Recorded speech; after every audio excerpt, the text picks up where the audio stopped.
to the 5th session of our study in the book of Ruth. I hope that each of you are having a good week, and I look forward to seeing most of you here on Sunday. Hopefully this week will not be canceled by rain. That being said, you should offer up a prayer of thanksgiving for the rain because we've had such dry weather here. Now, as we've gone through this book, we have seen how God uses ordinary people to bring about his plan. We've seen this play out in the godliness and generosity of Boaz and in the budding faith of Ruth. This week, we move into the second half of the book where we will really see the action moving forward, while the first two chapters were more of a setup for the meat of the account. So let's take a look at the word of the Lord this evening. Ruth, chapter 3. We're going to read chapters 3 and 4 this evening. Then Naomi, her mother-in-law, said to her, "My daughter, shall I not seek security for you, that I may be well with you? Now, is not Boaz our kinsman, with whose maids you were? Behold, he winnows barley at the threshing floor tonight. Wash yourself, therefore, and anoint yourself, and put on your best clothes, and go down to the threshing floor. But do not make yourself known to the man until he has finished eating and drinking. It shall be when he lies down, that you shall notice the place where he lies, and you shall go and uncover his feet and lie down. Then he will tell you what you shall do." And she said to her, "All that you say I will do." So she went down to the threshing floor, and did according to all that her mother-in-law had commanded her. When Boaz had eaten and drunk, his heart was merry, he went to lie down at the end of the heap of grain, and she came secretly and uncovered his feet and lay down. It happened in the middle of the night that the men were startled and bent forward, and behold, a woman was lying at his feet.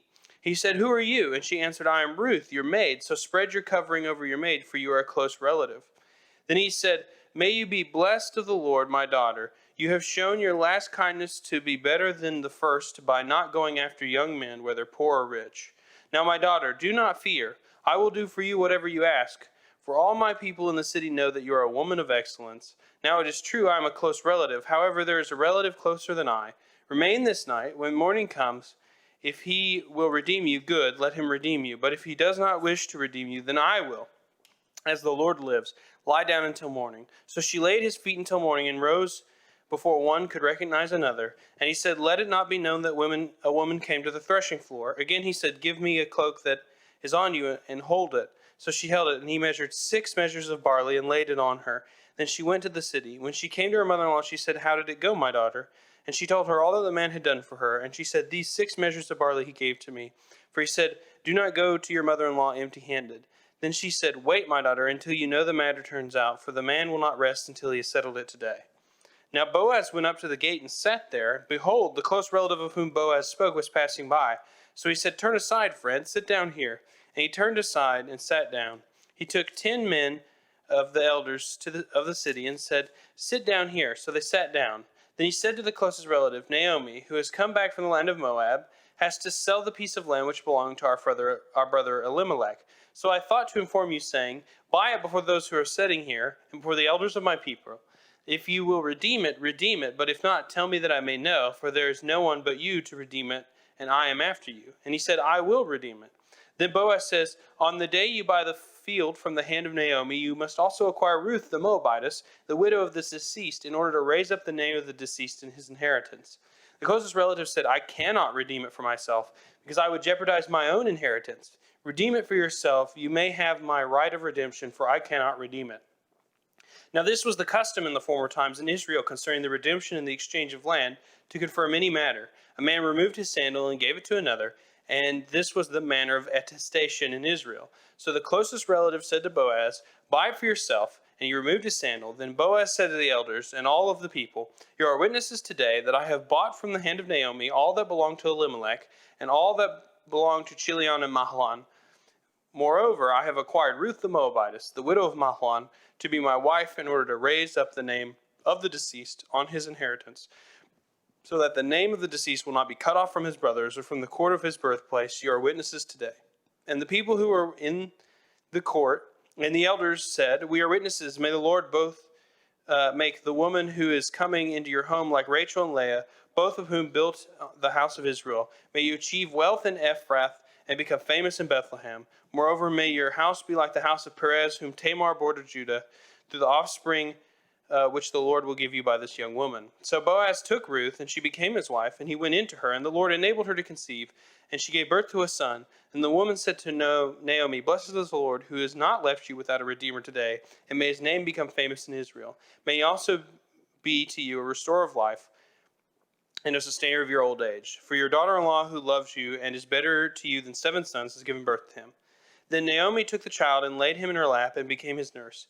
The neighbor women gave him a name, saying, A son has been born to Naomi. So they named him Obed. He's the father of Jesse, the father of David.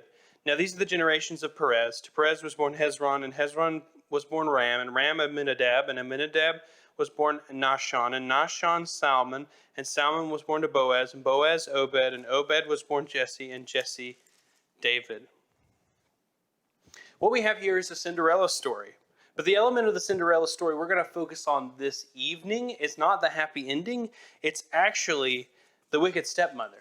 Now, if you're familiar with the original fairy tale, you might know that it's not quite as nice as the Disney version. In the original fairy tale, the wicked stepmother is so focused on getting one of her daughters to be princesses that when the slipper comes to their home, she lops off the toes of one of them so that their foot might be able to fit in the slipper more easily. Now, this is effectively, we're going to see what Naomi is trying to do here at the beginning of chapter 3. Now, there's 3 things we're going to see in this chapter. The first one is directly related to that. And we're going to see these 3 things. And the first thing is God's plan cannot be sped up. Naomi, like the wicked stepmother, is trying to lop off some toes to make it fit. So if we look back at it this evening, then Naomi, her mother-in-law, said to her, My daughter, shall I not seek security for you that it may be well with you? Now is not Boaz our kinsman, with whose maids you were? Behold, he winnows barley at the threshing floor tonight. Wash yourself therefore, and anoint yourself, and put on your best clothes, and go down to the threshing floor. But do not make yourself known to the man until he has finished eating and drinking. It shall be when he lies down, you shall notice the place where he lies, and you shall go and uncover his feet and lie down, and then he will tell you what you shall do. And she said to her, All that you say I will do. Attempting to speed up God's plan is still contradicting it, and therefore sinful. Now, it's really easy to read this text and think that Naomi is not doing anything really that significant. Just to cruise right over what's actually happening here. And our first thought might be that Naomi is just playing matchmaker. It's a beloved game of ladies the world around playing matchmaker, and we tend to think, well, maybe Naomi's just playing a little bit of matchmaker. But if we look closely at the text, we see that Naomi is not playing an innocent game of matchmaker here. And I think we need to pay attention to Naomi's specific instructions. She gives her 2 instructions. She says, go down to the threshing floor, and then she says, uncover his feet after he's ate and drunk, and lie down. So, what do each of those mean, really? So first she says, go to the threshing floor. Now, that may seem like simple background information for you, but in reality, that there's more in play with that. A chunk of research that's come out recently has pointed to the fact that the threshing floor was less like just a workplace and more like a locker room. Typically, men and women threshed at different times of the day. So when Boaz was down there threshing grain, there were no women there. And it appears that the conversation that went on among the men that were down there was typically uncouth, to say the least.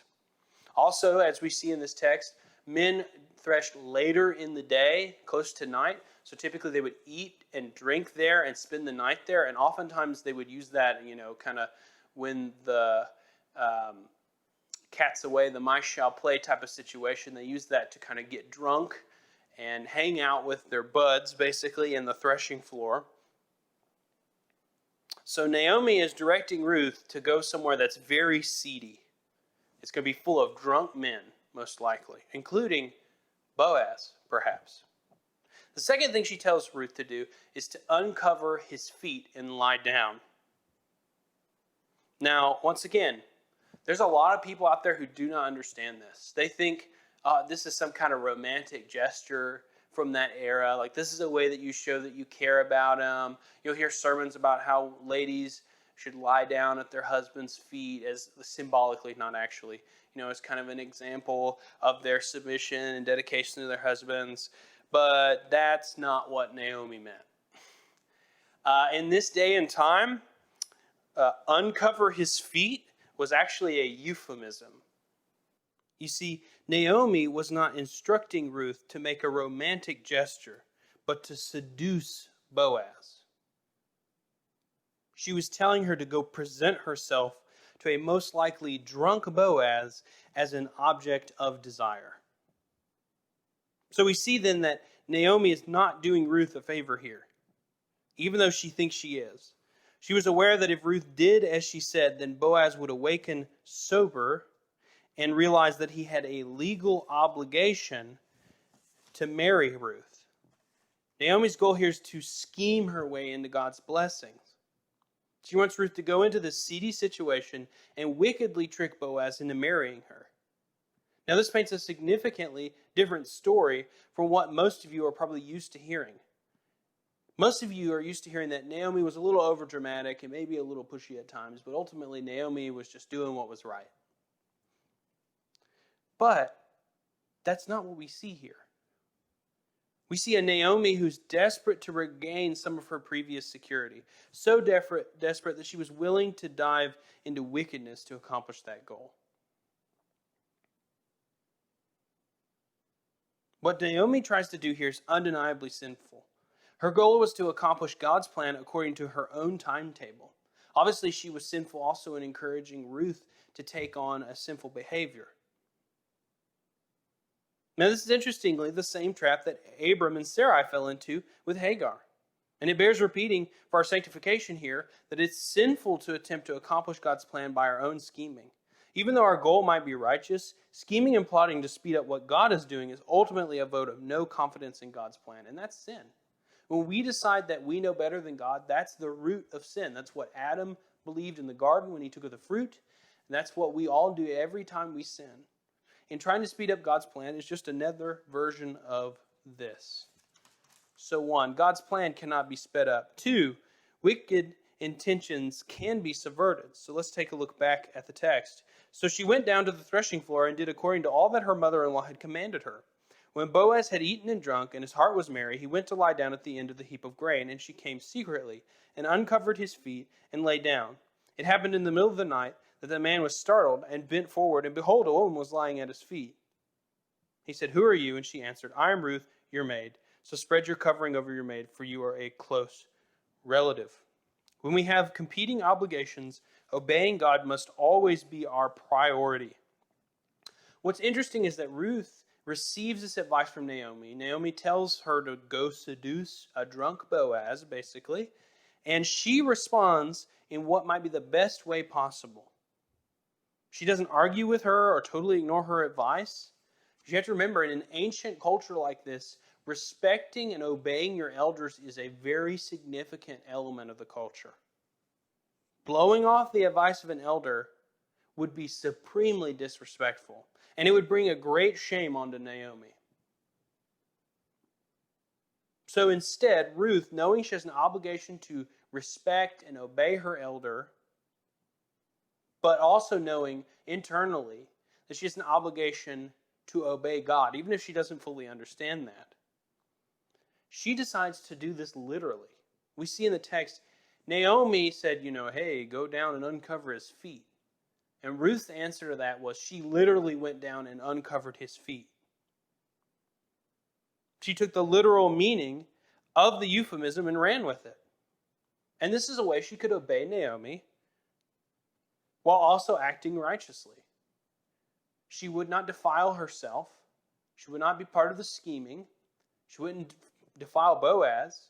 But instead, she would act righteously while also obeying the word, the literal letter of what Naomi said. Now we can see that this is a genius way to handle this kind of quandary. Ruth's obligation to Naomi were clear, but she knew that it'd be wicked to do what she really wanted, so she obeyed in her own fashion. Now this is an important example for us. There are plenty of times in our lives when we have competing obligations between God and men. What we see here is that we must always obey God first. but should try to creatively obey man such that we do not undermine our duty to God. Ruth did that here, and we should be on the lookout for times when we may need to do so ourselves. Who knows, the creativity of our solution may be a witness to our unbelieving friends and neighbors. And I think right now in history is a great time to do that. We have all these situations around our country where Christians are being restricted on when they can meet or where they can meet or how many of them can meet. And we've had many different responses. We have a different response at our church than from other churches in our county, which doesn't really have any restrictions. But when we think about that, the way we respond to this can be a powerful witness. And what we see in this passage is an example of someone taking their duty to God, so what the Scripture teaches first, and then thinking of their duty to man. How can they creatively obey? So some churches their whole church is meeting, but they're meeting in all kinds of different rooms all around the campus. Or they're doing like us, they're meeting outside. Or they've split their church up into small groups and they're meeting in people's homes around the community. Or whatever it might be. But we see here that Ruth is a great example of someone who obeys God and man, and the way she does it is by subverting wicked intentions. Thirdly, duty should be surpassed. Your duty to God and man is a minimum of obedience that you should strive to exceed. Now, what we see in this text is classic Boaz. Let's look back at it this evening. Then he said, "May you be blessed of the Lord, my daughter. You have shown your last kindness to be better than the first by not going after young men, whether rich or poor. Now, my daughter, do not fear. I will do for you whatever you ask, for all my people in the city know that you're a woman of excellence. Now, it is true that I am a close relative. However, there is a relative closer than I. Remain this night, and when morning comes, if he will redeem you, good, let him redeem you. But if he does not wish to redeem you, then I will redeem you. As the Lord lives, lie down until morning." After awakening to find Ruth at his feet, he treats her kindly and ultimately achieves the result that Naomi was trying to get by scheming. So Naomi had a plan to get what she needed wickedly, and we see here, once again, looking back, how God's plan is in action. God drives Ruth. Ruth subverts the wicked plan and still accomplishes what Naomi needs. And what we see here is it's Ruth's character that impresses Boaz. I'm sure he thought she was an attractive young woman, but ultimately it's Ruth's character throughout his whole experience with her, but especially right here, that impresses him. And this is what backs up what we were saying earlier, that Naomi is actually encouraging Ruth to seduce Boaz, because he says here that she's blessed for not going after young men, whether poor or rich. He's saying, you're blessed for not coming in here and trying to seduce me.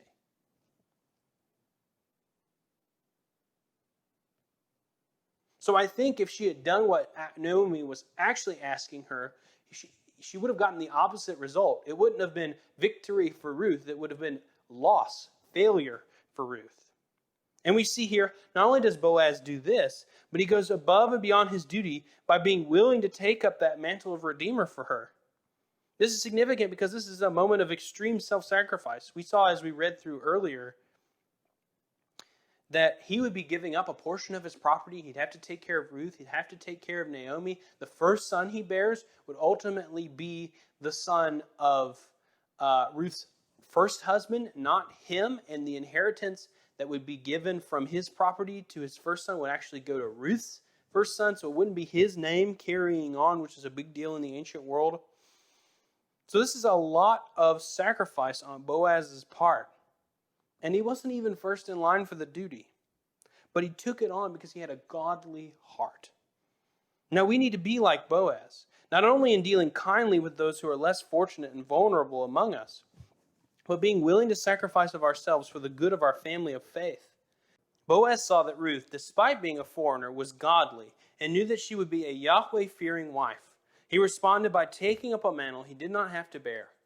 We need to look out at our family of faith and see who is in need and be willing to go above and beyond what we necessarily owe them as a duty, so that they will see a picture of redemption.